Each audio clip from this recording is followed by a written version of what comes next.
Hello, I'm RetroJules, but then you probably knew that when you clicked on the video. Welcome to update 4.6, explosive changes and new mercenaries.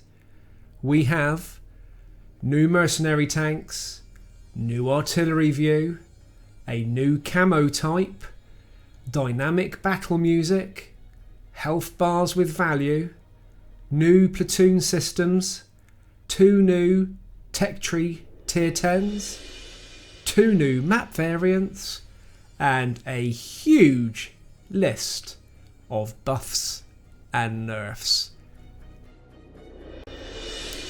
So for those of you who are into your mercenary tanks, you're going to enjoy 8 new mercenary tech tree vehicles.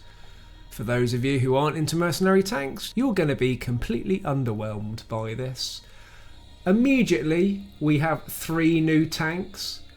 We have the tier 3 light tank, the Thresher, the tier 9 medium tank, the sharpshooter, and the tier 6 light tank, the Stinger.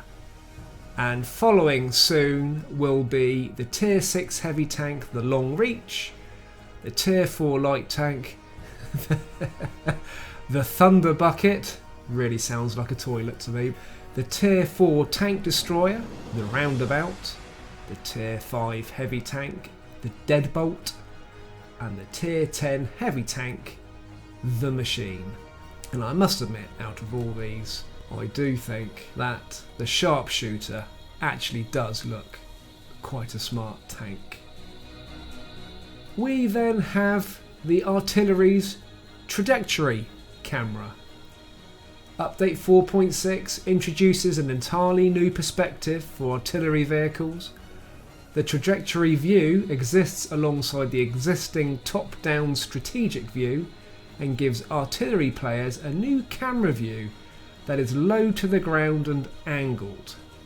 I really like this because every now and again I'll play arty and it's a bit boring being top down, but I think this new camera angle is really quite dynamic. With this update, we also have a new camo type. It's clear. If you really like the way your tank looks in the garage, then you can apply a nice clear lacquer and it will look exactly the same, but of course you'll get the camo bonuses. Also, dynamic battle music has been added with the option to toggle this on and off via the audio options. I'm assuming, because I haven't seen it yet, that this means that you can actually have music during the battle. We have health bar numbers, which is an option you have to turn on, because by default it's off. When you see a tank and you see its health, you're actually going to see the value of its health pool left. So you can work out what damage your shot should do compared to how much health that tank has left. And hopefully it'll be the information you need to finish that tank off. You can guarantee RNG will probably stitch you up, but it's a really smart idea to see the numbers not only on your own team, but of course on the enemy. Platoon changes. The platoon system has undergone several improvements which change the way players interact and join platoons. This includes the adjustment of platoon rules to help improve the quality of matches for all players and the introduction of persistent platoons. The new platoon rules in multiplayer, players will only be able to select the same tier tanks as the platoon leader, which I think is a really good idea. And there is a maximum, hurrah, of 3 artillery per platoon. We also have persistent platoons. With this update, all players will now be in a persistent platoon. This will allow friends and recent players to join other players easily by navigating to a player's profile and selecting Join Game. By default, the platoon's privacy will be set to public. If you do not want other players to be able to join you, you will just need to adjust your platoon privacy settings. There's also quite a few other ins and outs and an easier to use interface which gives you more control over your platoon.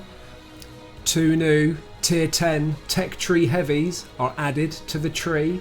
We have the WZ 111 5A Chinese heavy, and we have the British heavy, the Super Conqueror.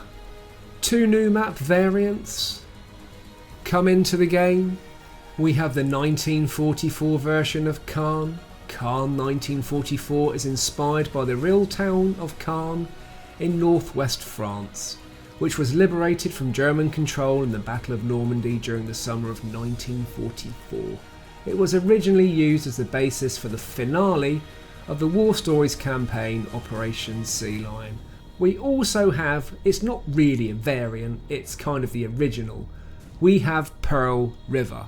We already have Pearl River Rain, which in my mind is a variant, and we now get the original, which is Pearl River without rain.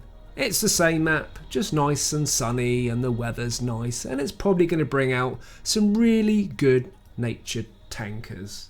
And then is a huge list by country of some pretty major overhauls of the tank's stats, the buffs and nerfs, which I am not going to add to this video. I'm going to do a separate video and list them all for you guys to have a look at if you don't want to go on the website, and that just about covers everything. So my thoughts on this, I'll be straight with you. I'm not into the mercenary tanks. I signed up for a contract for the Tusk, realised there was no way I was going to achieve it, and I've left it alone. For me personally, I'm not convinced that mercenaries is the way forward, and I am slightly concerned that it is going to push any of the mainstream mature players away.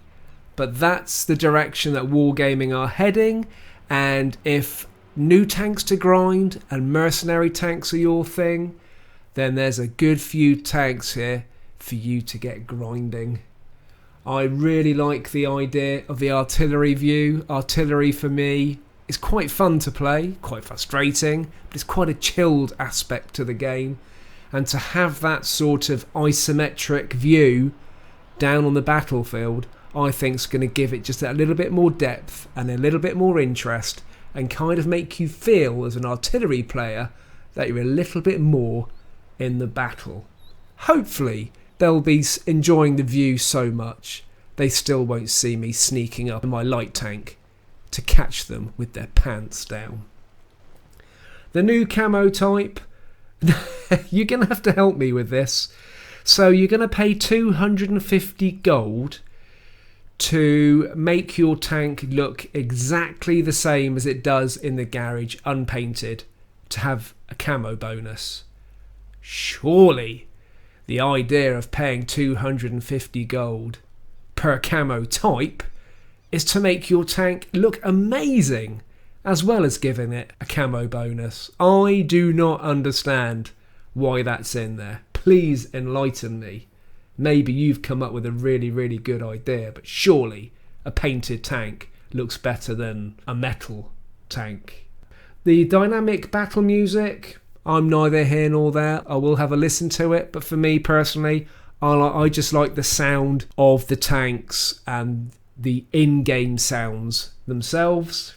The health bars with value, I'm going to turn that on. I don't know how distracting it's going to be, but I'd really like to know when I go up against a tank exactly how much health it's got. And then, if you're in an auto-loader and you've only got a couple of shells left, you're going to know whether it's worth doing a reload or whether it's worth going in to try and annihilate that tank. I really do I think that's a really valuable bit of information on the battlefield. The platoon system changes.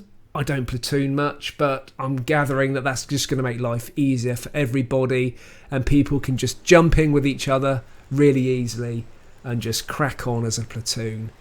If you're more of a private person, then you're going to have to change your settings, or you're going to have to start kicking people out.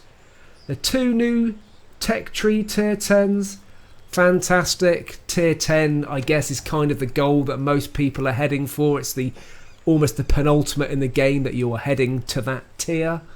Love the fact that we've got some new tier 10s. For me personally, I would like to see more tech tree tanks. I know mercenaries is the new thing, but I think there needs to be a real balance between the real tanks and the Franken tanks, and I think if we get some more tech tree tanks in there, it's going to balance the game for all the different types of players that are out there. I would like to see the Polish tanks come in. I would like to see the new auto-loading Italian tanks come in. 2 new map variants. Brilliant. I kind of forgot, as much as I love Pearl River and it looks a wonderful map, I kind of forgotten how sort of corridor driven it was. So kind of finding it a little bit frustrating.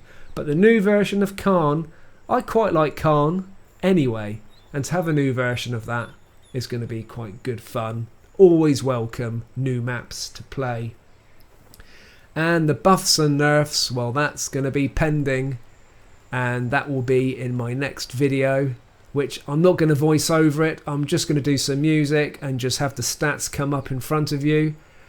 I did pick up on one stat. The first thing I went to was my bat chat, and they've increased the ammo count that the tank can hold, and good lord does it need it, but they've increased the reload by 4 seconds, and I found it a painful reload anyway. So that was just the one thing I looked for, and it was kind of like, great, got more shells, oh, got a longer reload.